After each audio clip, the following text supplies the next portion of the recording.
सूरह नूर क्यों नाजिल हुई? ये 5 हिजरी या बाज़ रिवायत के मुताबिक 6 हिजरी का ज़माना था। मदीना मुनव्वरा इस्लामी रियासत का मरकज़ बन चुका था। रसूलुल्लाह सल्लल्लाहु अलैहि वसल्लम की क़यादत में मुसलमान मुख्तलिफ कबाइल और बैरूनी ख़तरात का मुकाबला कर रहे थे। उन्हीं दिनों ग़ज़वा बनी अल-मुस्तलिक पेश आया, जिसमें मुसलमानों को कामयाबी हासिल हुई। जंग के बाद जब इस्लामी लश्कर मदीना वापस लौट रहा था तो रास्ते में एक ऐसा वाक़या पेश आया जिसने पूरे मदीना को हिला कर रख दिया, और बाद में उसी वाक़े के बारे में सूरह नूर की मशहूर आयात नाजिल हुई। ग़ज़वा बनी अल-मुस्तलिक में कामयाबी के बाद इस्लामी लश्कर मदीना की तरफ वापस रवाना हो चुका था। कई दिनों के सफ़र के बाद काफ़िला अपनी मंजिल की जानिब बढ़ रहा था। काफ़िले में उम्मुल मोमिनीन हज़रत आयशा रज़ियल्लाहु अन्हा भी मौजूद थीं, जो उस ज़माने के दस्तूर के मुताबिक एक हौदिज में सफ़र कर रही थीं। हौदिज एक पर्दादार कजावा होता था जो ऊँट पर रखा जाता था ताकि ख़वातीन पर्दे और आराम के साथ सफ़र कर सकें। रास्ते में एक मकाम पर रात के वक्त काफिला आराम के लिए रुका। लोग अपने अपने खैमों और सवारियों के करीब आराम करने लगे ताकि सुबह सवेरे दोबारा सफ़र शुरू किया जा सके। रात गुजरती रही और काफिले में खामोशी छाई रही। जब रवानगी का वक्त करीब आया तो हज़रत आयशा रज़ियल्लाहु अन्हा किसी ज़रूरत के लिए काफिले से थोड़ा दूर तशरीफ़ ले गईं। वापसी पर अचानक उन्हें एहसास हुआ कि उनका हार गुम हो गया है। ये हार उनके लिए अहम था, इसलिए वो उसे तलाश करने लगी। रात की तारीकी और रेतले मैदान में हार ढूंढने में काफ़ी वक्त गुजर गया। उधर काफिले के लोग ये समझ रहे थे कि हज़रत आयशा रज़ियल्लाहु अन्हा अपने होदज में मौजूद हैं। चूँकि उस वक्त हज़रत आयशा रज़ियल्लाहु अन्हा कम उम्र और हल्के जिस्म की मालिक थीं, इसलिए जब चंद अफराद ने होदज को उठाकर ऊँट पर रखा तो उन्हें वज़न में कोई फ़र्क महसूस ना हुआ। काफिला हस्बे मामूल रवाना हो गया और किसी को अंदाज़ा न हुआ कि उम्मुल मोमिनीन रज़ियल्लाहु अन्हा पीछे रह गई हैं। जब हज़रत आयशा रज़ियल्लाहु अन्हा हार तलाश करके वापस आई तो हैरान रह गईं। पूरा काफिला जा चुका था। दूर दूर तक किसी इंसान का निशान नहीं था।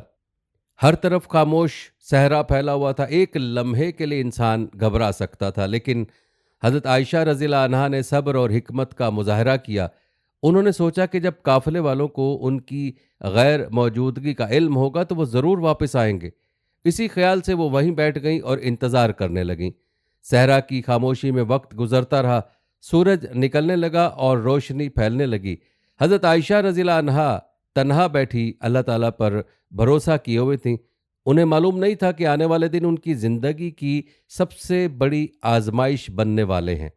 इसी दौरान एक सहाबी उस रास्ते से गुजर रहे थे। उनका काम काफिले के पीछे रह जाने वाली चीज़ों और अफराद पर नज़र रखना था।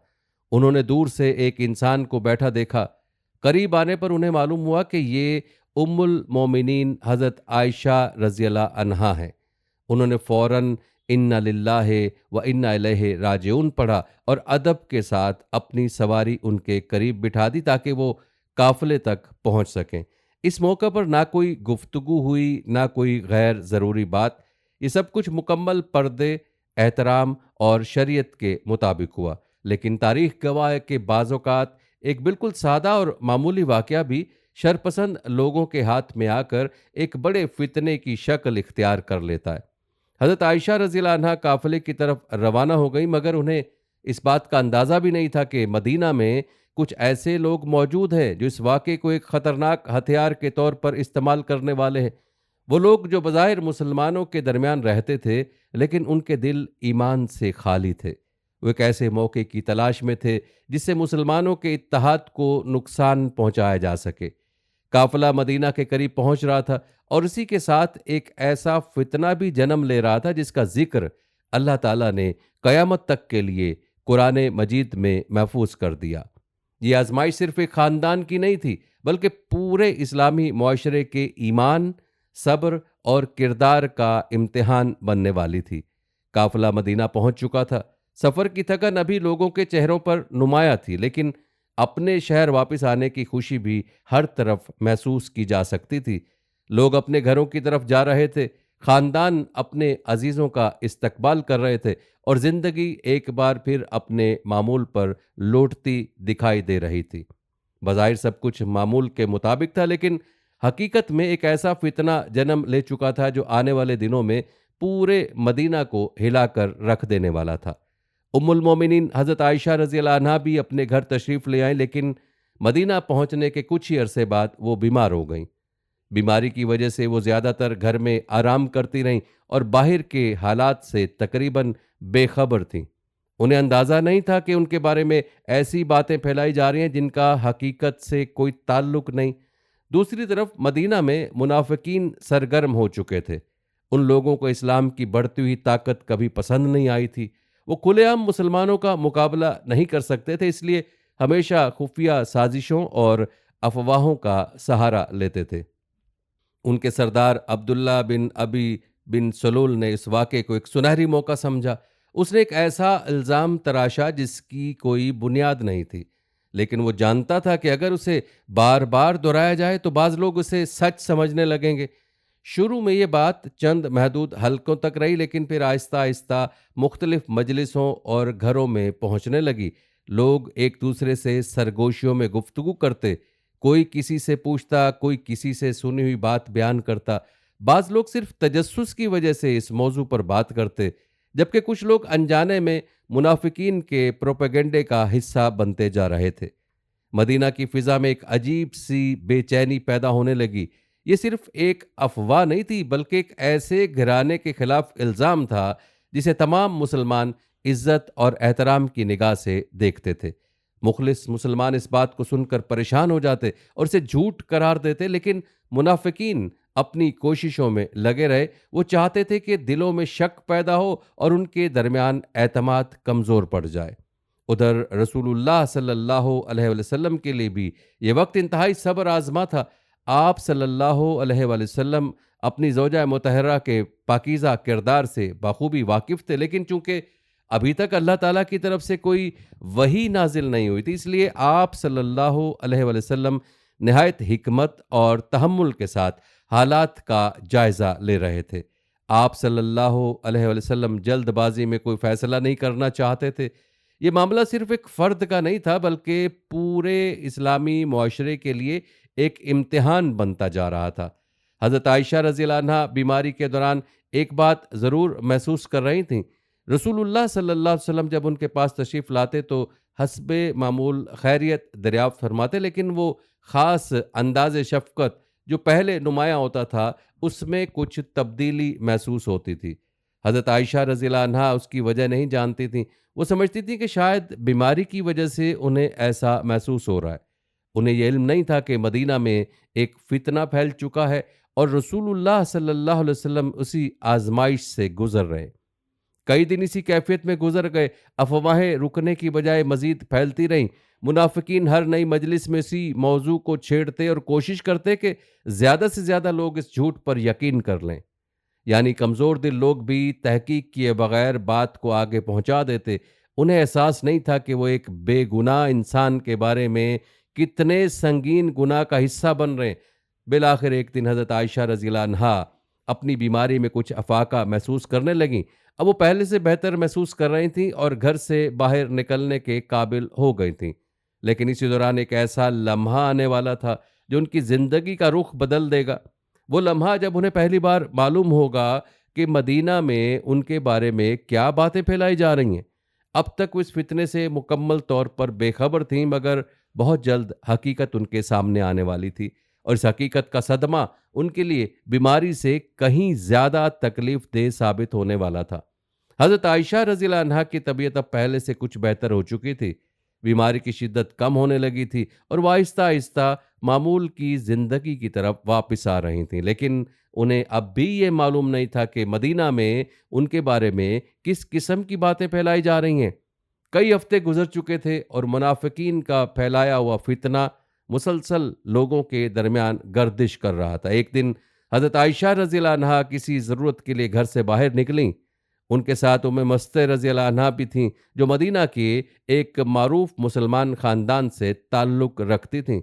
दोनों ख़वातीन अपने काम से फारिग होकर वापस आ रही थीं कि रास्ते में अचानक उम्मे मस्ते का पाँव फिसला और उनके मुंह से अपने बेटे मुस्तह के बारे में नाराज़गी के अल्फाज निकल गए। हज़रत आयशा ये सुनकर हैरान रह गईं। मुस्ते बिन असासा इन सहाबा में शुमार होते थे जिन्होंने बदर जैसी अजीम जंग में शिरकत की थी। हज़रत आयशा रज़ियल्लाहु अन्हा को तअज्जुब हुआ कि एक माँ अपने ऐसे बेटे के लिए इस किस्म के अल्फाज क्यों इस्तेमाल कर रही हैं। उन्होंने फ़ौरन उम्मे मस्ते रज़ियल्लाहु अन्हा को टोका और फरमाया कि तुम एक बदरी सहाबी के बारे में ऐसा क्यों कह रही हो। ये सुनकर उम्मे मस्ता रज़ियल्लाहु अन्हा ने वो बात कह दी जिसने हज़रत आयशा रज़ियल्लाहु अन्हा के कदमों तले ज़मीन खींच ली। उन्होंने कहा कि आपको मालूम नहीं कि लोग आपके बारे में क्या बातें कर रहे हैं। हज़रत आयशा रज़ियल्लाहु अन्हा हैरत से उनकी तरफ देखने लगीं। फिर उम्मे मस्ता रज़ियल्लाहु अन्हा ने पूरा वाक़या बयान कर दिया।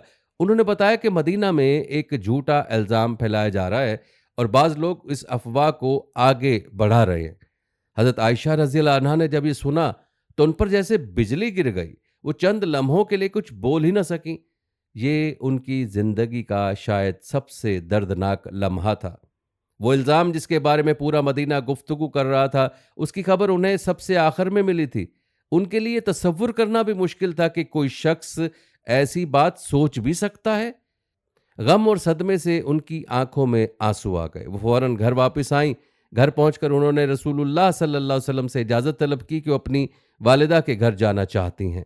आप सल्लल्लाहु अलैहि वसल्लम ने इजाज़त अता फरमा दी। हज़रत आयशा रज़ियल्लाहु अन्हा अपने वालिद हज़रत अबू बकर सिद्दीक रज़ियल्लाहु तआला अन्हु के घर पहुंच गईं। घर पहुंचकर उन्होंने अपनी वालिदा से पूछा कि लोग मेरे बारे में क्या बातें कर रहे हैं। हज़रत उम्मे रोमान रज़ियल्लाहु अन्हा ने उन्हें तसल्ली देने की कोशिश की। उन्होंने फरमाया कि बेटी सब्र करो। दुनिया में जब भी कोई औरत अपने शौहर के नज़दीक महबूब होती है तो बाज़ लोग उससे हसद भी करते हैं। लेकिन हज़रत आयशा रज़ियल्लाहु अन्हा के लिए तसल्ली काफ़ी न थी। उन्हें अंदाज़ा हो चुका था कि मामला बहुत संगीन है। वो रोने लगीं। रो रो कर उनकी आंखें सूज गईं। उन्हें यकीन था कि वो बेकसूर हैं, लेकिन उन्हें यह भी मालूम था कि पूरा मदीना एक ऐसी आजमाइश से गुजरा जिसका अंजाम अभी किसी को मालूम नहीं। सबसे ज्यादा तकलीफ दे बात यह थी कि अभी तक अल्लाह ताला की तरफ से कोई वही नाजिल नहीं हुई थी जो इस फितने का फैसला कर देती। उधर रसूलुल्लाह सल्लल्लाहु अलैहि वसल्लम भी इंतहाई मुश्किल वक्त से गुजर रहे थे। आप सल्लल्लाहु अलैहि वसल्लम ने बाज करीबी साहबा रज़ियल्लाहु अन्हुम से मशवरा किया। सब जानते थे कि हज़रत आयशा रज़ियल्लाहु अन्हा पाक दामन और नेक सीरत हैं। हज़रत उसामा बिन ज़ैद रज़ियल्लाहु तआला अन्हु ने उनके हक में खैर ही खैर बयान की। दूसरी तरफ हज़रत अली रज़ियल्लाहु तआला अन्हु ने भी मामले की तहकीक की तरफ तवज्जो दिलाई। मकसद सिर्फ सच्चाई तक पहुंचना था, क्योंकि ये मसला पूरे मुआशरे के लिए आजमाइश बन चुका था। मदीना में हर गुजरते दिन के साथ बेचैनी बढ़ रही थी।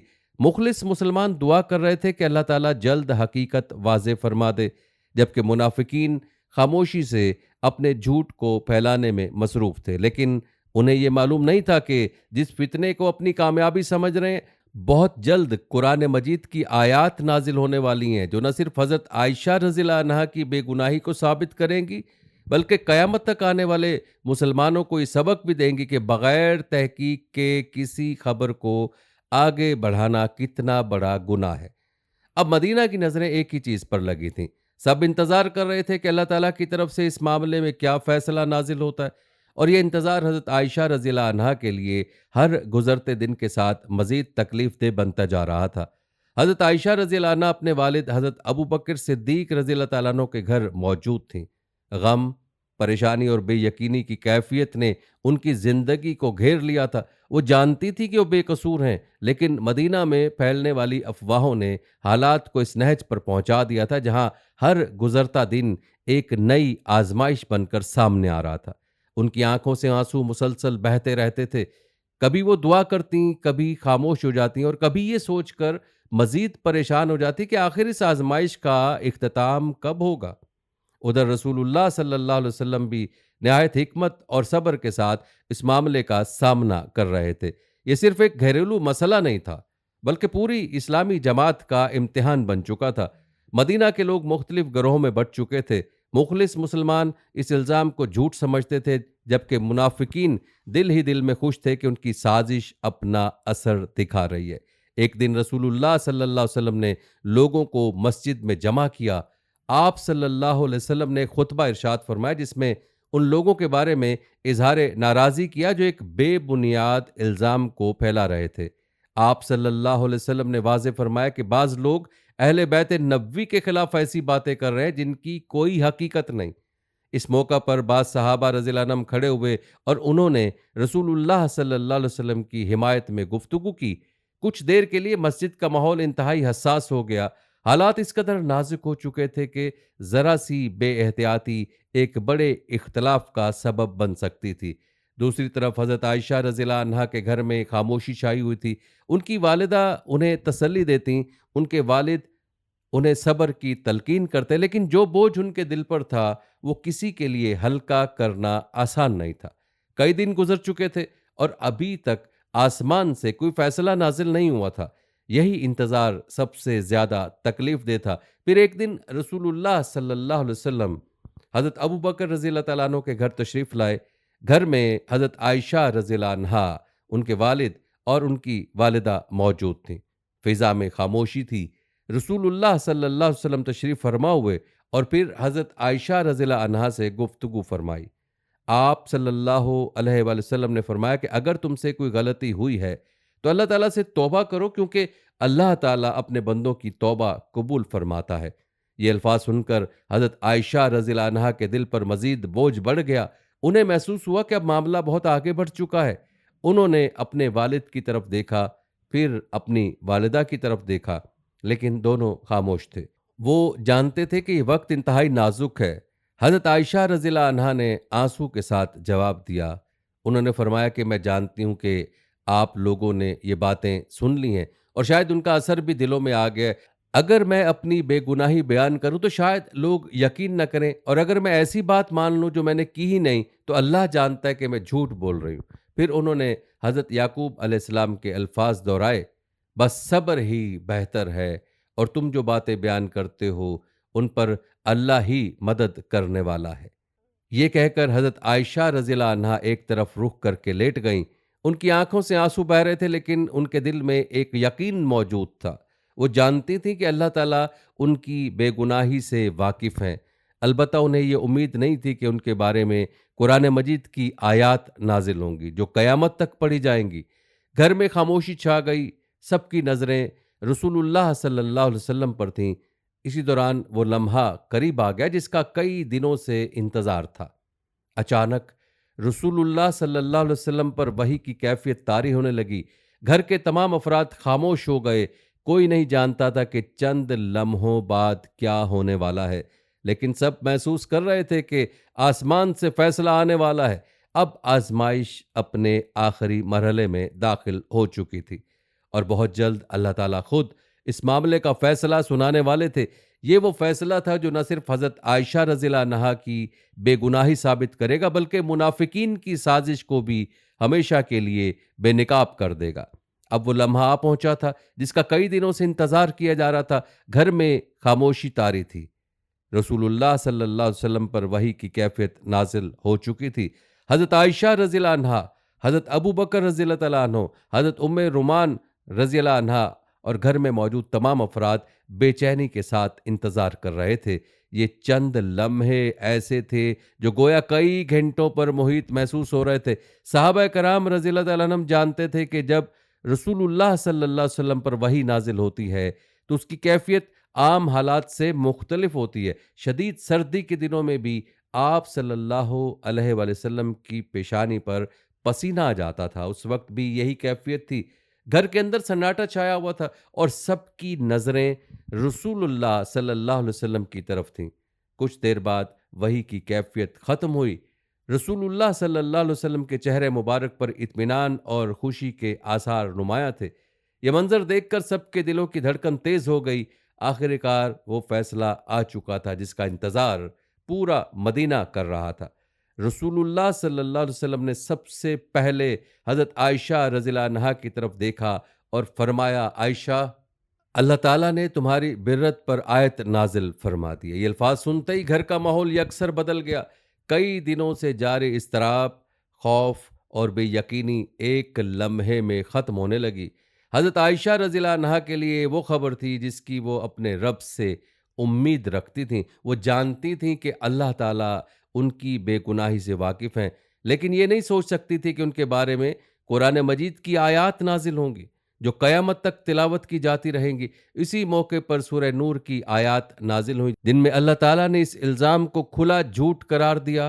अल्लाह ताला ने फरमाया कि जो लोग ये बहतान लेकर आए हैं वो तुम ही में से एक गिरोह हैं।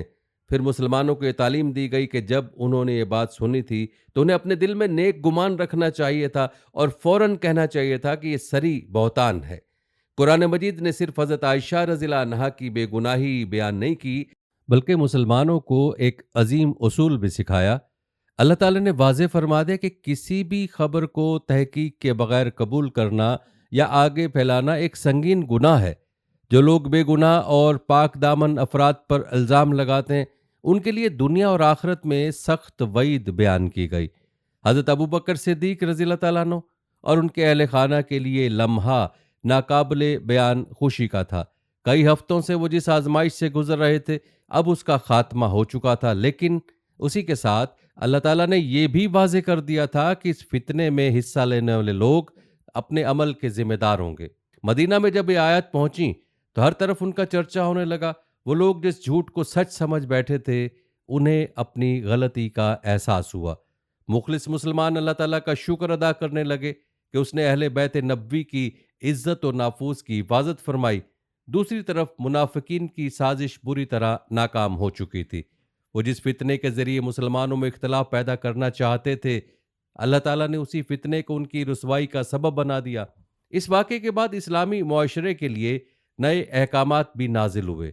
बहतान, अफवाह, किरदार कशी और झूठी तोहमतों के बारे में वाज़ेह हिदायत दी गईं ताकि आइंदा कोई शख्स किसी मुसलमान की इज्जत को निशाना बनाने की जुर्रत न कर सके। सूरह नूर सिर्फ एक वाक़े की यादगार नहीं बनी, बल्कि इस्लामी मुआशरत, अखलाक और इज़्ज़त नफ्स के तहफ़्फ़ुज़ का एक मुकम्मल ज़ाब्ता भी बन गई। ताहम इस आजमाइश के असरात अभी मुकम्मल तौर पर ख़त्म नहीं हुए थे। कुछ ऐसे लोग भी थे जो इस फितने में शरीक रहे थे और अब उनके अमाल का हिसाब होना बाकी था। मदीना के मुसलमानों को यह भी सीखना था कि जुबान से निकला हुआ एक जुमला कभी कभी कितनी बड़ी तबाही पैदा कर सकता है। आने वाले दिनों में इस वाक़े के मजीद नताइज सामने आने वाले थे और सूरह नूर की तालीमात मुसलमानों की इज्तमाई ज़िंदगी का मुस्तकिल हिस्सा बनने वाली थी। सूरह नूर की आयत नाजिल होने के बाद मदीना का माहौल बदल चुका था। कई हफ्तों से जारी बेचैनी, इस्तराब और अफवाहों का तूफान अब थम चुका था। अल्लाह ताला ने खुद आसमान से फैसला नाजिल फरमा दिया था और उम्मुल मोमिनीन हज़रत आयशा रज़ियल्लाहु अन्हा की पाक दामनी को हमेशा के लिए कुरान मजीद में महफूज कर दिया था। अब किसी मुसलमान के लिए इस मामले में शक की कोई गुंजाइश बाकी नहीं रही थी। रसूलुल्लाह सल्लल्लाहु अलैहि वसल्लम ने मुसलमानों को आयात सुनाई जो इस वाक़े के बारे में नाजिल हुई थीं। जब लोगों ने अल्लाह ताला का फैसला सुना तो उन पर हकीकत पूरी तरह वाज़ेह हो गई। बहुत से लोग जो इस फितने की संगीनी को पूरी तरह नहीं समझ पाए थे, अब उन्हें एहसास हुआ कि एक बेबुनियाद बात को जुबान से निकालना या बगैर तहकीक के आगे पहुंचाना कितना बड़ा जुर्म है। कुरान मजीद ने मुसलमानों को यह सबक दिया कि जब किसी पाक दामन मुसलमान के बारे में कोई बुरी खबर सुनो तो सबसे पहले उसके बारे में अच्छा गुमान रखो। अगर कोई वाज़ेह सबूत मौजूद ना हो तो ऐसी बात को फौरन रद्द कर दो। यही वो असूल था जिसे बाज लोग इस आजमाइश के दौरान भूल गए थे। इस वाक़े के बाद उन अफराद के बारे में भी फैसला किया गया जिन्होंने इस बहतान को फैलाने में किरदार अदा किया था। इस्लामी कानून के मुताबिक झूठा इल्ज़ाम लगाना एक संगीन जुर्म था, खासतौर पर जब वो किसी पाक दामन शख्स की इज्जत पर हमला हो। जिन लोगों का जुर्म साबित हुआ उन्हें सजा दी गई ताकि मुआशरे में ये पैगाम जाए कि इज्जत और किरदार के खिलाफ झूठी बातें फैलाना मामूली गुनाह नहीं बल्कि एक बड़ा जुर्म है। हज़रत अबू बकर सिद्दीक रज़ियल्लाहु ताला अन्हु के लिए भी ये वाक़या कई आजमाइशें लेकर आया था। उन लोगों में एक शख्स मुस्तह बिन असासा रज़ियल्लाहु ताला अन्हु भी थे जिनकी माली मदद हज़रत अबू बकर रज़ियल्लाहु ताला अन्हु किया करते थे। जब हज़रत अबू बकर रज़ियल्लाहु ताला अन्हु को मालूम हुआ कि वो भी इस फितने में शामिल लोगों में रहे हैं तो उन्हें शदीद सदमा पहुंचा। उन्होंने गुस्से में आकर फैसला किया कि अब वो आइंदा मस्ते की माली मदद नहीं करेंगे। ये एक फितरी इंसानी रद्द अमल था। आखिर एक ऐसा शख्स जिसकी मदद की जाती रही हो, अगर वही इंसान तकलीफ का सबब बन जाए तो दिल दुखना लाजमी बात है। लेकिन अल्लाह ताला ने यहाँ भी मुसलमानों को एक अजीम अखलाकी सबक दिया। सूरह नूर में आयत नाजिल हुई जिसमें अहले ईमान को माफ़ करने और दरगुजर करने की तरगीब दी गई।